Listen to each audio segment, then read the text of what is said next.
Chaz Pearson, and this is the Outlet Forum with my esteemed co-host, Chris Camella. What up, Chris? Oh, man. What isn't going on? This is what happens when you take 2 weeks off, but I'm glad to see you're feeling better, partner. Back in action. Sorry we missed last week. Your boy had a little, but got right just in time to go to Vegas and see Ryan Garcia put on an ass whooping on Barrios on Saturday night.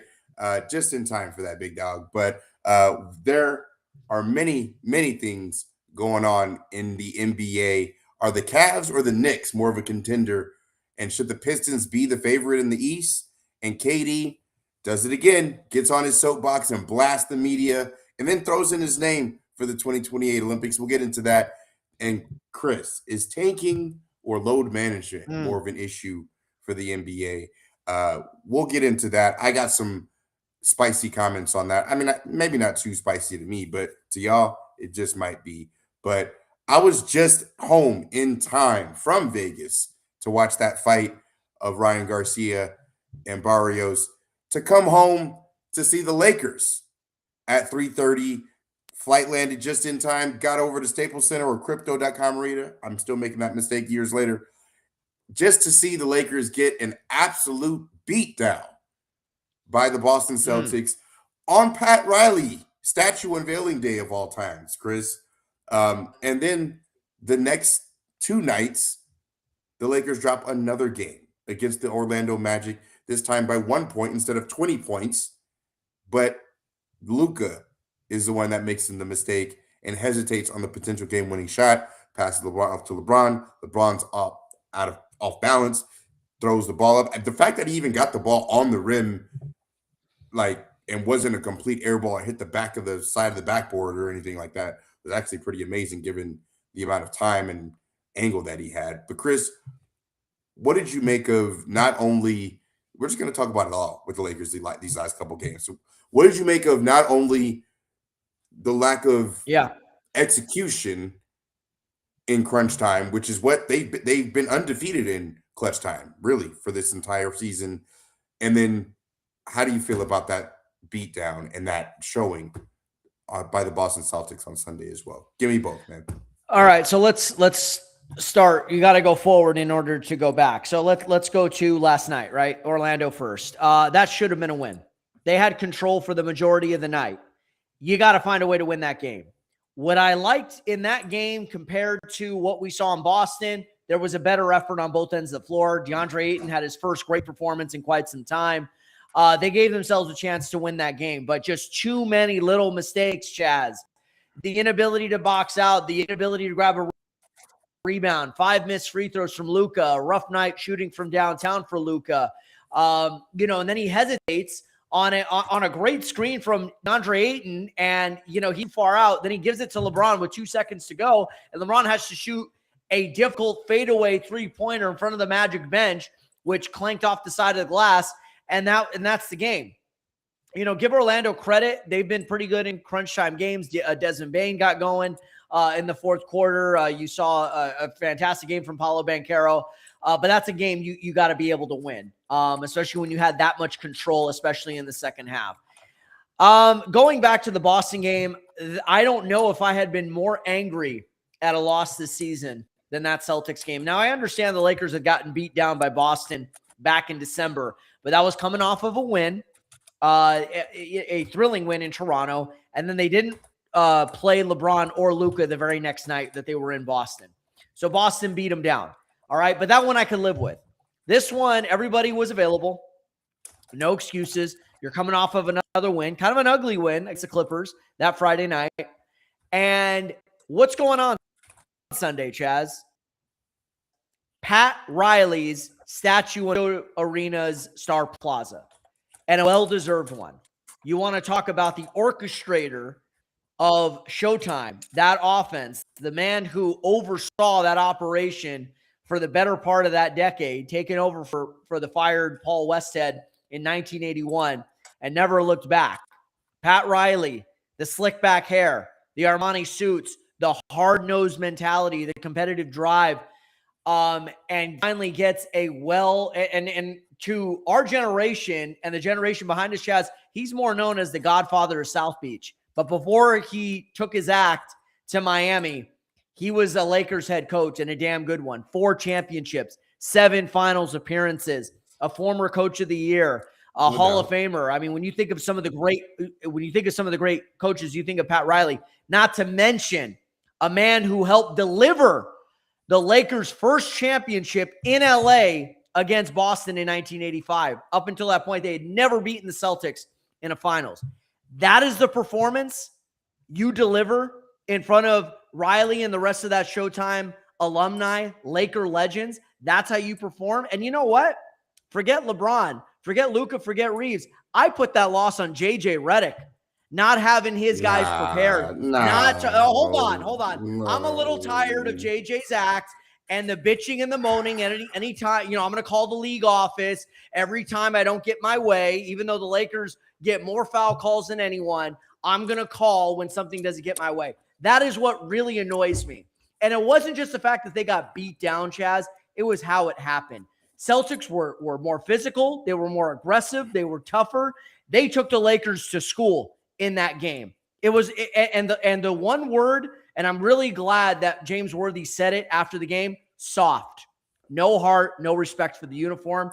Big game, James, one of the great Lakers of all time, a 3-time champion, former finals MVP, a Hall of Famer.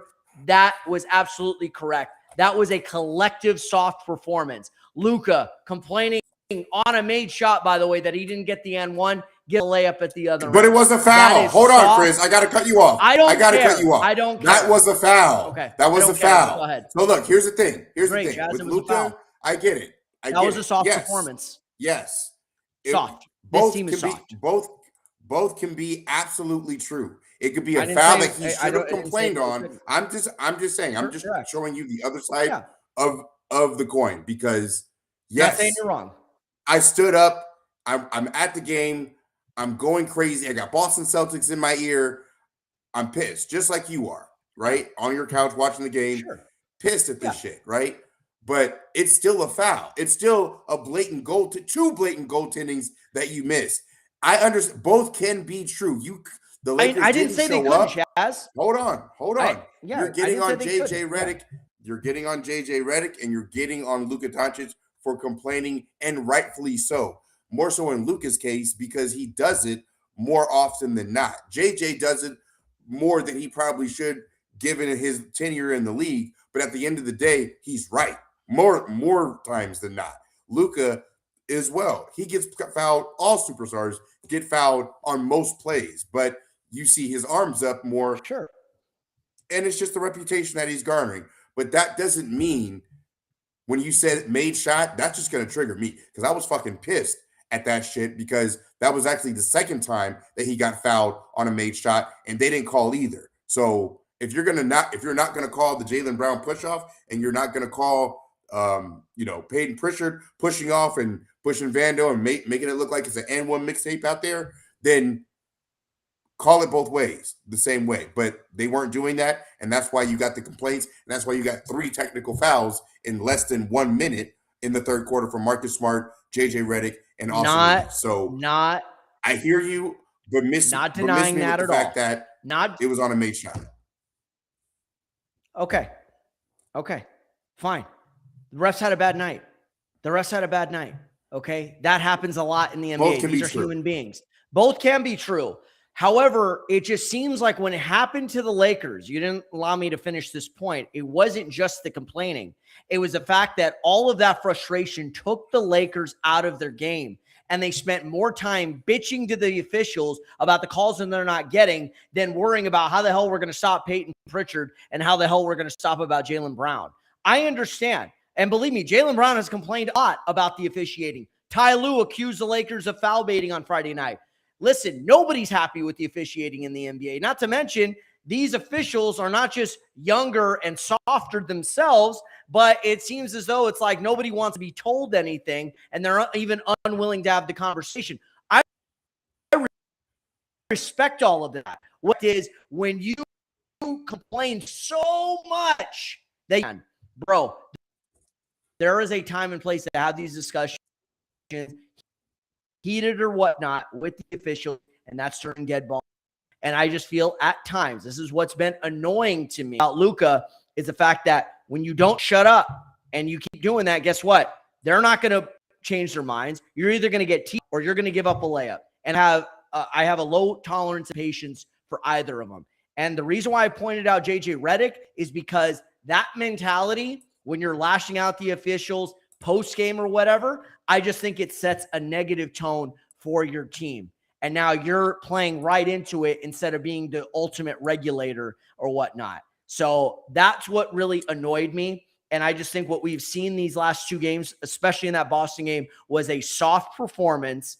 And then you saw a team that did not respect the type of tradition that was there, in my opinion, with that type of performance. That may not have been their intention, Chaz, but that's how it came across to me and to James Worthy, by the way. Well, speaking of James Worthy, here's what he had to say after the game. Take a listen.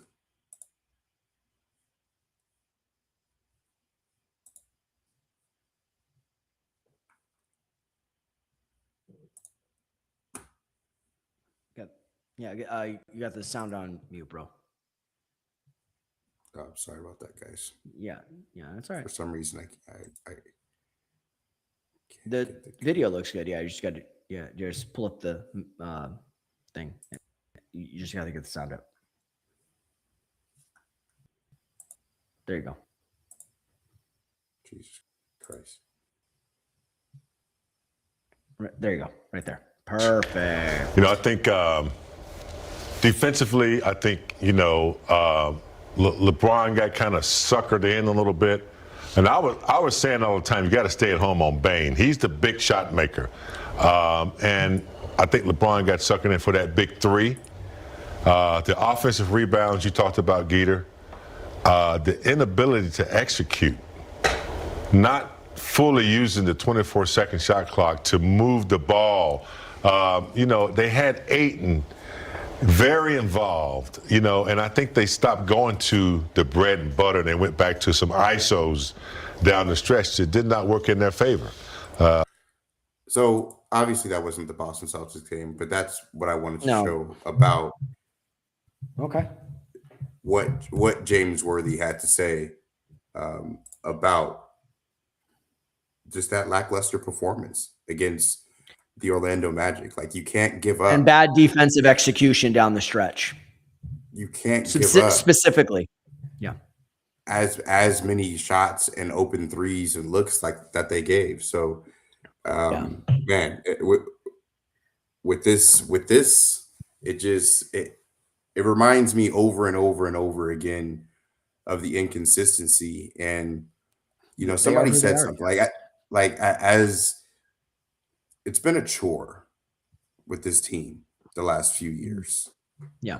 And somebody put it perfectly on Twitter earlier, and I want to give him credit, but I just forgot who exactly it was. But it does. As a fan, it seems like a chore, getting on, thankfully we got other teams and other great players in the league to talk about. But, when you're a fan of not only the team, but the game, you want to see, even if the team loses, you want to see effort and heart and grind and everything like that. And it just, for DeAndre Ayton specifically, it's sad because it is, yeah. he's gonna pick up his player option, and everybody's gonna be pissed about it.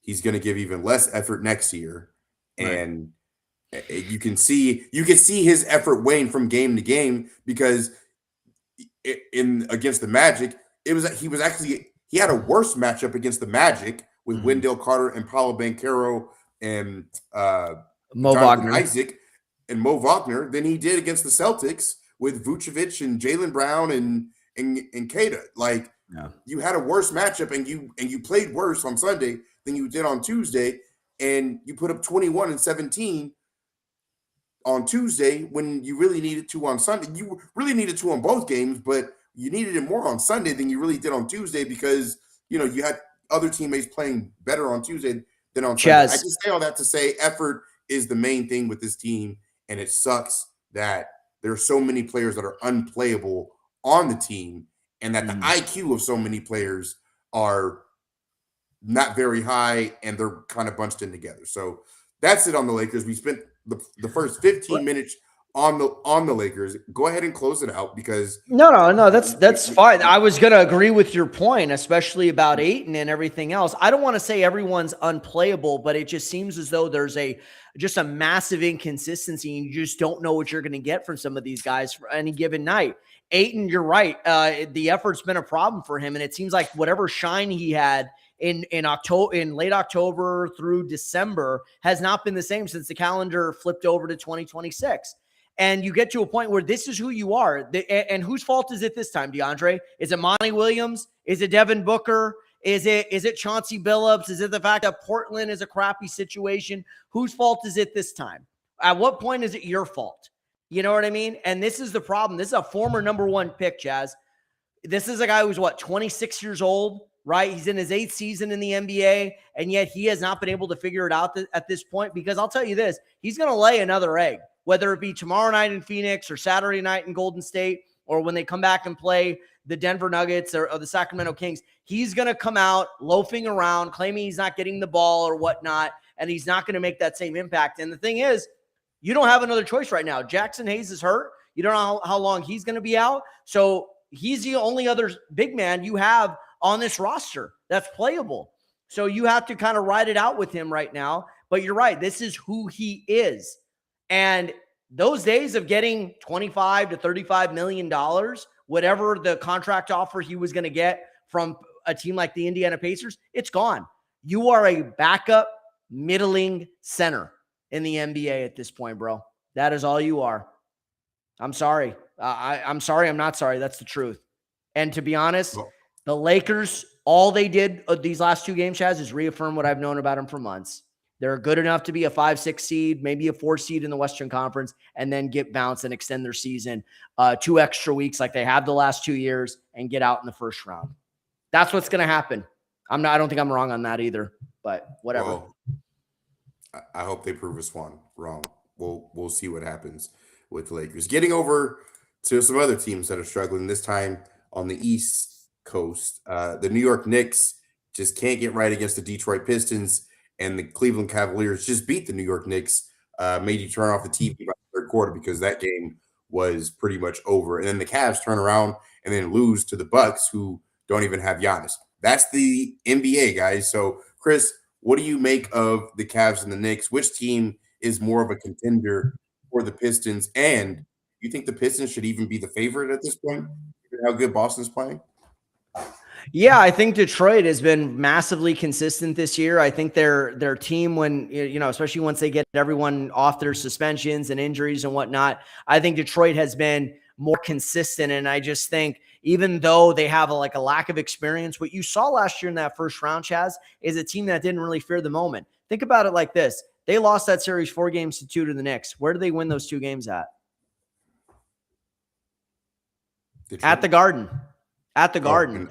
At the Garden. Yeah. I thought you were talking Yeah, no, that's what I'm saying. Last year in the series against the Knicks, when they won those 2 road games for a team that was basically inexperienced, the fact that they were able to take 2 games in a hostile environment in one of the biggest stages in all of professional sports, that showed me something. That showed me that this team does not fear the moment. They're going to go out there. They don't give a shit. They're going to come out there and they're going to play their hearts out. They may not be successful in the end, but they're going to play really, really hard. Boston, same thing. They're not the Celtics of 2 years ago. No Drew Holiday, Al Horford, Porzingis, Tatum, obviously. I don't think Tatum's going to end up playing this year. But they do have a former NBA champion, a Finals MVP, and an Eastern Conference Finals MVP in Jaylen Brown, who knows what that mountaintop feels like and knows what it takes to get them there. And I think they have enough of a collection of a team to kind of get them over the hump. So you're right to put those 2 teams at the top. New York and Cleveland, inconsistent. New York is inconsistent defensively. Cleveland has a roster of guys who have fallen short in the playoffs, specifically their new star tandem in the backcourt with James Harden and Donovan Mitchell. So who is more of a contender right now? I would have to say the Knicks. I have a feeling that they will figure some things out at some point.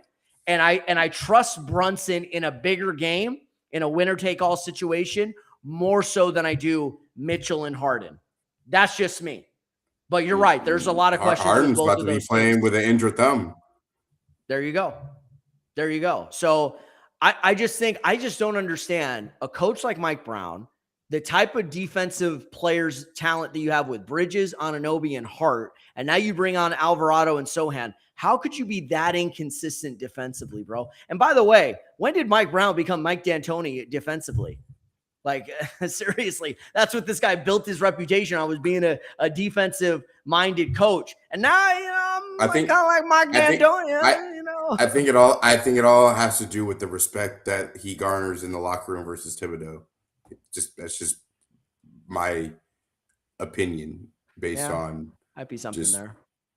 How you can see, because it's the same players. It's the same players, and we're talking about the same thing with these, with them, because it's like, yo, it's just effort. Defense is just effort. It's not even really schematics or anything like that, like NFL or even MLB, because you got to be in the right place and things like that. Like basketball, it's up and down. It's literally just want to and effort.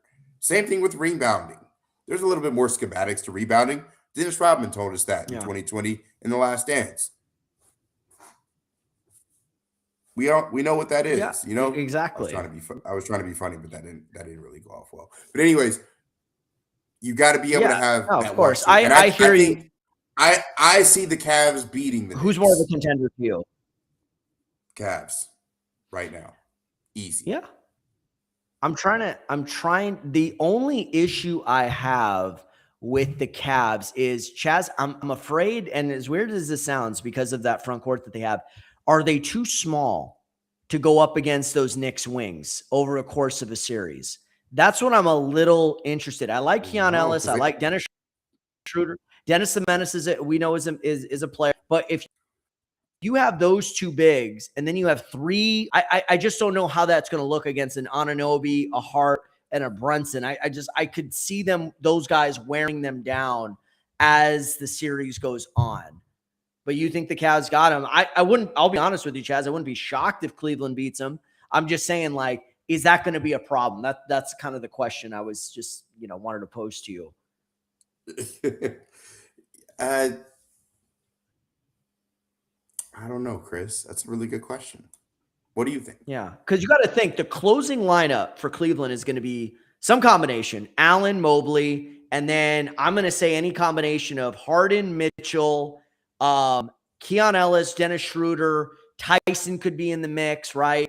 If Dean Wade has got it going, because they don't have another long athletic wing, right? They traded DeAndre Hunter, and then we all know what the Knicks closing five is going to be: Towns, Brunson, Bridges, Hart, Anunoby, and then maybe Alvarado is floating out there, Sohan or a few of those other guys, depending on the game. So I'm just wondering, is the size and the length and the athleticism that that the Knicks have on the perimeter going to present a problem for the Cavs? Because I got to go back to last year's series against Indiana. I think Indiana had that problem anyway. Or I'm sorry, Indiana presented that problem. But go ahead. I wanted to get your response on that. One of them might get knocked out in the first round if they bullshitting. Easy. Yeah. But we'll see. It should be the Cavs, Knicks, Pistons, Celtics. That's who it should be. We should probably see the Knicks and the Celtics again in the second round, and Cavs, Pistons in the second round. That's what we should see.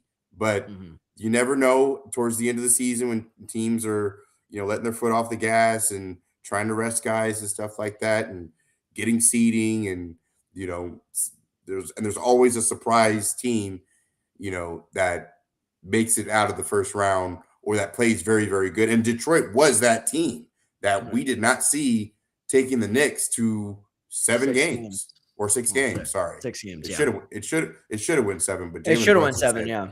Jalen Brunson said, So yeah, I'm going with the Cavs. You're going with the Knicks, and we'll just see.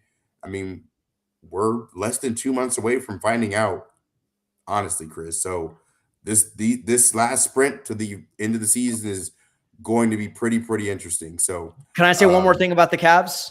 Yeah. It's close. The only thing I'm judging on is the reputation and what we've seen for years out of James Harden and his ability to unfortunately disappear throughout as the series goes on. You know what I mean? Whether it be the Clippers, Philadelphia, Houston. Yes, everyone's going to say, well, there's a lot of different circumstances. I get it. They dictate it. He's been, worn down a lot because of how much of the heavy lifting. I hear you and I respect that. However, what was the excuse in Philly? What was the excuse in, with the Clippers, with Kawhi and Paul George? Like, you know what I mean? At some point, Harden just got to say, I faded. Same thing with Mitchell, by the way, bro. Last few years, they've fallen. I'm just saying. So that's why I'm taking the Knicks, because I think Brunson is more of a gamer, and it seems like when the lights are brightest, he doesn't fade. He embraces those bright lights. And I can't always say the same about Harden. And I don't understand why this isn't more attached to Donovan Mitchell. Spida, I love. But let's be honest. Last year, he faded in that series against the Indiana Pacers as well. And I think the length and size and the athleticism of the Pacers presented a problem. And I'm wondering if the Knicks could present that same problem, especially if they run into each other in a series. That's it. No doubt. Well said. Well, moving on to better players, technically. Kevin Durant is in the news again. Said something to Vincent Goodwill of he's a contributor on ESPN now, and he's a writer. Very, very good journalist. Here's what KD had to say first on what he thinks about possibly playing in the Olympics again in 2028. Take a listen. Tonight, is that something that you've already expressed to him that you're interested in that? Yeah, for sure. Grant knows that. I mean, he understands. I understand how tough that decision is for Grant and how many great players are going to emerge the next year and a half. And I'm also very old compared to a lot of these players. So I know I got my work cut out for me to make that team, but I don't want to just take my name out of consideration just because of the simple fact that I'm older and I did it before. I still wanted to compete and have a chance to make the team. And so when I'm asked about it, I just try to be truthful and honest in the moment. And Grant understands my love for Team USA. It's my family, man. It's like the level of love and I have for Team USA and the whole organization over there is just unmatched. So I would love to be a part of it until I'm done playing. Four different cycles, but nobody has ever gone through 5. Is that important to you to just kind of be ingrained in that USA basketball program? Yeah. Yeah. I mean, I'm not trying to force this, 5 cycles. I mean, I just love playing for Team USA. I love representing my country. The first thing. That's the first and most important thing is putting that USA across my chest and representing where I come from. Every road and in the United States, I feel like I'm representing when I'm out there with that across my chest. So that's the most important thing. And then being able to play with so many great players, coaches, travel the world. I mean, it's just, you can't beat that experience, So if I'm healthy enough, if I'm still on top of my game, if Grant and staff want me on the team, man, I'd love to do it, especially back home. Playing in the Olympics in the United States would be incredible, man. So, yeah, that's how KD feels. About playing in the Olympics. So I hope to see him. I think it's great.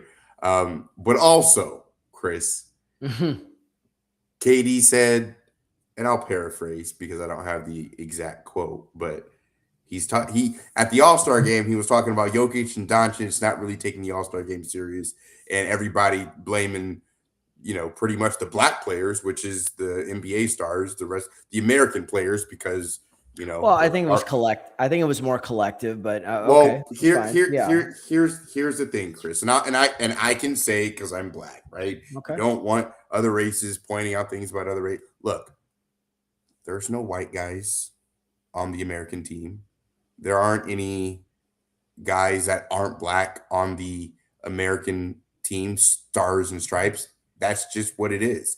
Anybody that is of a different ilk, even Wemby, who is a black player, or Giannis, who is a black player as well, who would have been on the world team, but guys that are of European or Anglo-Saxon descent Mm-hmm. are on the world team. So Right. when the media talks about players not giving a fuck about the All-Star game, they're talking about, quite frankly, the black players. So moving the line forward, KD took issue with other players or other media members saying, "Hey, the world is coming. You're going to have your hands full in a few years. France, they're coming." And Katie's like, "We smacked them boys." Like, when you're talking about other players and other players having a certain responsibility, you're talking about black players. And being a black man, I understand where he's coming from, because it's like, yo, we have a point. This is our game. We're dominating this game, and you don't want us dominating this game. You want somebody else dominating it, but they're not going to dominate it yet because we're still smacking them. So I actually appreciated the quote. But Chris, what did you make of it? And I'll just go ahead. First of all, it's good to see, KD wants to do it in 2028. One of the great, I would say, him and Carmelo Anthony, even LeBron, you could throw him in that conversation, and Steph. Those have been the guys that have kind of led Team USA post Kobe Bryant. And, Kobe did his last one, I believe, in 2012, right? I don't think he competed on the 16 team. And, obviously he had the health issues after that. So those guys have been kind of the anchors of Team USA. LeBron, didn't play in 2020 when it was in Tokyo and everything, or it ended up being in 21. But Durant's obviously been a killer. We saw him dominate in the last Olympics. I mean, he's still the 6'10", the Slim Reaper. Mid-range game is like like they used to say about Jamal Wilkes' jump shot. It's like an 18-foot layup, man. That mid-range game is pure. One of the greatest I've ever seen.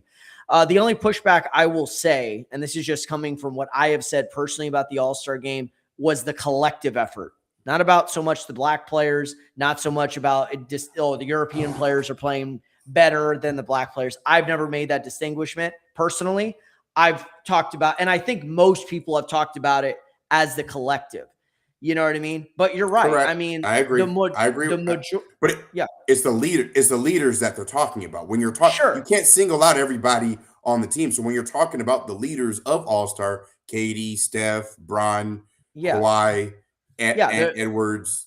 Kawhi. Exactly. Kawhi and a lot of these other guys. Sure. But, I could say the same thing about Jokic and Luka Doncic. And by the way, we didn't do a show last week where I really wanted to criticize, not so much Luka Doncic because I know he was hurt, but Jokic looked like he wanted to be somewhere else. He played 5 minutes of that first game. And he just, that was it. And I think Jokic, there's something not right with him physically. I was even telling my girl the other night when I was watching it, Nikola Jokic is one of my favorite players in the league. He is not moving right now. So I think there's some frustration on how he's feeling physically because that knee may not be 100%. And he's trying to play through whatever pain or situation and just trying to not make much of a big deal about it, but that's still not an excuse to go out there and loaf around and to jack up half court shots or not play any defense or anything like that. And I'm not talking about this All-Star game. I'm talking about others as well. So I don't want to get into that whole thing that we could have a, time and place where we discuss that type of conversation, which it's fine. But when I've heard complaints, it's not about just the black players. I think it's been about anyone who's involved. And it's not even just about the game itself. It's about the dunk contest. It's about, it was about the game. These last 3 years, it's been about the game. Have people not trashed the dunk contest, though? Absolutely. The dunk contest longer, but more specifically the game in the last 3 years. I would say the last 3 years. That the Kobe format. Scoring, the Kobe format. Exactly. Yeah. No, for sure. The last 3 years up until I thought this last one was really good, to be quite honest. I was a little skeptical. It was the best one since the Kobe. It was the best one. I liked how the teams, the team stars was the old heads, Team Stripes was the young cats, Team World was the international guys. Obviously, Team World was down 4 significant players, no Giannis, no SGA, all of that. Going back to Kevin Durant, blasting the media. Because it's like, well, you didn't hear it from me. You know what I mean? So why are you putting out narratives that I'm not going to play, or you're assuming I'm not going to play because I'll be in my 21st, just finishing up my 21st season in the NBA at that point. Why are you going to assume I'm not going to be out there? Look at Clayton Kershaw, right? Clayton Kershaw just announced his retirement from the Dodgers. And what's he going to do? He's going to play for Team USA in the World Baseball Classic. this would be, to me, the perfect way for Kevin Durant to go out. 21 years in, maybe another championship, who knows? Going out with a 5th gold medal potentially, that'd be amazing. Steph too. I think Steph, this could very well be the swan song for these guys, but let them make that decision. And furthermore, don't rush it. I understand everyone's got Olympic fever because we just finished up the Winter Olympics, which was great, by the way. Team USA hockey, men and women, brought home the gold. First gold for the men's team in 46 years. I mean, that's huge right there. It's not since the Miracle on Ice in 1980. So there were a lot of great things. The figure skaters, the snowboarders, the speed skaters, all of that stuff. It was a really good event. I guess my whole thing on it is KD never minces words. When you come at him with a story sideways, he will say what he's got to say. However, one thing you got to clean up, KD, that burner account thing, bro. That thing just keeps finding a way to rear its head. So I don't know what the hell is going on with you in that social media, but either own up to it or just stop altogether. That's my only advice for KD. Outside of that, whatever, man. Keep doing your thing. Fuck you, man. That's what it sounded like you just said. Like, yeah, whatever. Yeah, well, no, I get it. The only thing that bothers me about KD is the passive aggressive stuff sometimes. That's all. And that's been well documented on social media. That bothers people about LeBron too. And the burner account stuff. I get it. The burner account stuff. Yeah. We could go forever about KD's burner accounts and Bron's passive aggressive Twitter fingers. But let's get into this last topic. It's tanking. Is tanking or load management the bigger issue? And I'm going to start this one off, Chris, and I'm just going to say this. Yeah, tanking is a symptom of the problem. And I got to give Rachel Nichols credit for this because she's right. When you incentivize losing, there are going to be teams that try and take care of themselves by using the system to their advantage. So if you're incentivized to be able to lose more, to get more ping pong balls, to give yourself a better chance to get the number 1 pick, and you're already out of the running for not only just the playoffs or even the play-in, and you're down at 13, 14, or 15, like the Wizards, or I can't even say the Hornets anymore. The Hornets are a play-in team, or a play-in like the Kings. I'll just say the Kings and the Wizards, East Coast, West Coast. And I would say Pacers too. Pacers for this year. For this year. Pacers as well. So you're incentivized to lose. Milwaukee is incentivized to lose. Not only from a Giannis perspective of trying to get better assets to keep him, but to be able to even keep their own pick so that way they don't have to give up another asset in trying to rebuild this team. So their incentive, every team is incentivized for different reasons. Mm-hmm. And for that reason, I like the idea about just making it even across the board by just giving everybody a number, just one ping pong ball each, regardless of if you're the worst team or the 14th worst team, and let luck just be on your side. But Rachel Nichols made a really good point. There's going to be bad teams. What you're trying to do is make the bad teams better, and not the seemingly bad teams better. There are teams that are really bad, like the Kings. The Kings are not tanking. They just fucking suck, right? Oh yeah, and they've had a lot of injuries too. So, and then there's teams like the Utah Jazz who are actually rife with assets and players, and just made a big trade for Triple J, but then shutting him down, and they're giving an MRI to Lauri Markkanen, and this is reported as of the last 2 hours. The NBA is sending somebody to Utah to make sure that this MRI and this injury and him being out for the season is legit, because they've already had to fine Utah along with the Pacers for their antics in taking players out in the third and fourth quarter of a game that they were actually winning at halftime. So to answer the question, I think tanking is worse than load management, in my opinion, because you are giving a license for teams to lose. Not that you want them to, but you are incentivizing teams to lose And ultimately, you got to make it like the NFL. Whoever has the worst record picks first, Yeah. and so on from there. And you just can't be in the bottom. You can't be in the bottom three in multiple years back to back. And if your franchise doesn't have a winning record for 10 straight years, you have to sell the team. I love all those rules. These are all things that I've heard being proposed over the course of the last year or so and in recent weeks. You could And I love them all. apply that, and you could apply that to multiple sports leagues too. You could apply that to the Big Four. The Yeah. the The Angels. Angels in baseball. You could do that to the rate. You should be able to do that. Get freaking Mark Davis and that bowl cut out of Vegas, and I don't know who's terrible in the NHL. The Ducks were pretty bad for a while, but they're starting to now get themselves together now. But here's the thing. You bring up a good point about tanking. In fact, Chaz, it wasn't that long ago we were imploring the Lakers to tank. Why? Because that was the only way they can get a top tier pick and try to get the best pick possible, because the Lakers really had no prospects to work on out of that point. Kobe was done. LeBron hadn't shown up yet. So those years of them winning 17 to 20 games, and then one year I think they won 35, they were trying to stockpile as many assets as they could to either make a trade to land somebody or to build a foundation that would be attractive enough to land a free agent. But that's the Lakers. That's Los Angeles. They still have that market going for them. Nobody is signing up to go to Utah. No one is signing up to go to Indiana. No one is signing up to go to Milwaukee. No one is signing up to go to a lot of these teams because they're not desirable locations for weather, for fan bases, for branding, for a lot of that stuff. So the only way that they could become good is by being bad.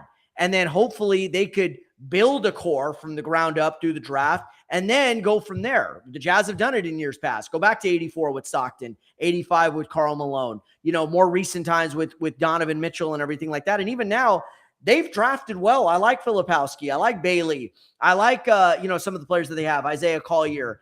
They have a nice little squad going on over there right now. Cody Williams, they're good. They just haven't been able to really put it together. Indiana's in a different place. They knew no Tyrese Halliburton this year, so we're going to try to be as bad as we can so we can go out and get that pick. So that way next year we're going to be dialed in and going to make another deep run through the Eastern Conference. However, even with all that, and you made a lot of good points, load management is still the most annoying issue in the league. Why? Because it shows that these organizations and sometimes these players do not care about the product. That is how it comes across to fans. And it is more of a Chris, slap in the face.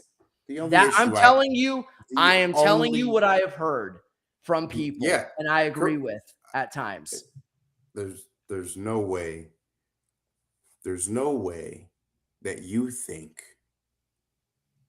that a team is telling the coach to tank and not do everything they can to win the game. You think that players resting with actual injuries is worse than an owner telling his GM, telling his coaching staff, hey, let's take the night off. We need this pick protection. You think somebody nursing an actual injury is worse than that? Because tanking is only a small percentage of the teams doing it. Load management happens a lot more prevalent, Chaz. It's a lot more prevalent. That is the issue. Tanking is a bad issue. Absolutely. Losing on purpose and everything like that, and trying to tell a coach like Rick Carlisle to lose games on purpose. The man's a former Celtic champion. He's a former NBA champion as a head coach. You're telling him to tank on purpose? Absolutely. I agree on that aspect. But you could count on one hand how many teams are actually doing it. Whereas load management, I think all 32 teams are pretty much doing it, except for any team coached by Tom Thibodeau. Everyone else is doing it. Which is zero teams in the NBA right now. So yeah. So that to me is more of an annoying issue. It affects picks. your FanDuel and your Prize Picks. It affects fantasy basketball. It affects ticket sales. It affects TV. It affects all of those things. And I understand the NBA is a booming business. It just had this $11 billion TV rights deal with Amazon and NBA on NBC and Peacock and everything like that. ESPN also re-upped. That's great that they were able to strike the deal. That doesn't give you an excuse, though, if you're the teams, to just shit on the journey and the process and everything like that whenever you feel the thing is right. And I think we put a lot of this on the players. I really wish the narrative would switch from putting the focus on the players to more on the executives and the organizations who are actually making these decisions a lot more. You know what I mean? That's what I would hope we would put the focus on. The other thing I want to see with load management is a stat. How much is load management actually reducing injury risk? And we have not seen that. We haven't seen that. And it's so been there, years. so there you go, Chaz. You can't really tell me I'm wrong on that point.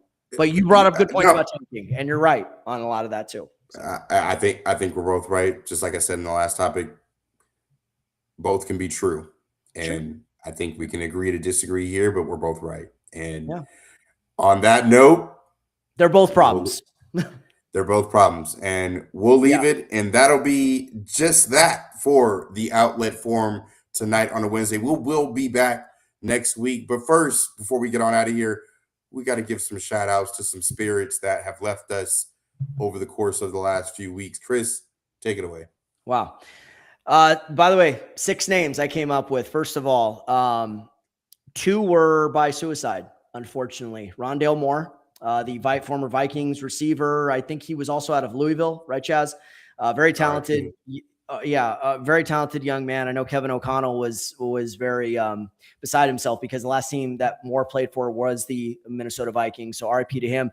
The other one from suicide, which was tragic. Robert Carradine, 71 years old. May have known him from Lizzie McGuire. If anyone watched Disney, the Disney Channel, he played the dad Sam. But I remember him from Revenge of the Nerds.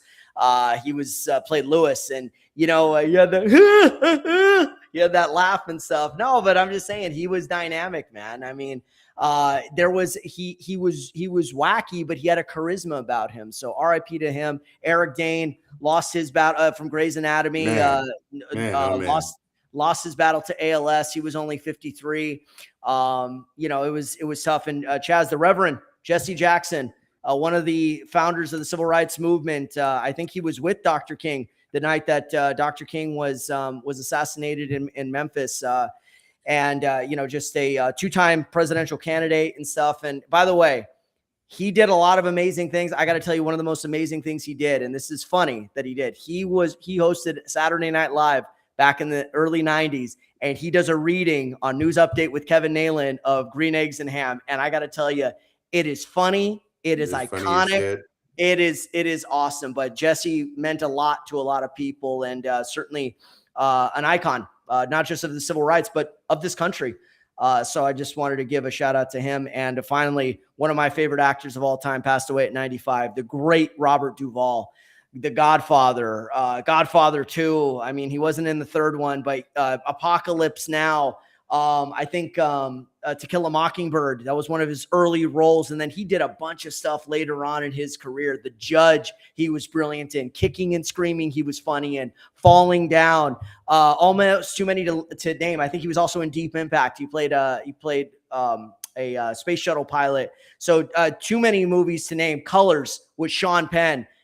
So many great scenes, so many great lines. And just, he had a simple presence, Chaz, but it commanded the scene that he was in. So I just wanted to give a shout out to those 6 men who we lost over the past 2 weeks. Chaz, anything to say on Jackson, Duvall, Eric Dane, Robert Carradine, Rondale Moore? Anything you want to add? God bless their spirits, their families, their loved ones. And we were blessed enough to experience all these people in one way or another, directly or indirectly. So shout out to, like I said, their spirits and their families, and they've left a profound impact on this world, and that's all you can ask for. Amen. Well said. On that note, we'll see you guys next week. Tap in next Wednesday night, 8:30. We're coming down the stretch, and you're going to get us every week through the end of June. We'll see you guys. Peace.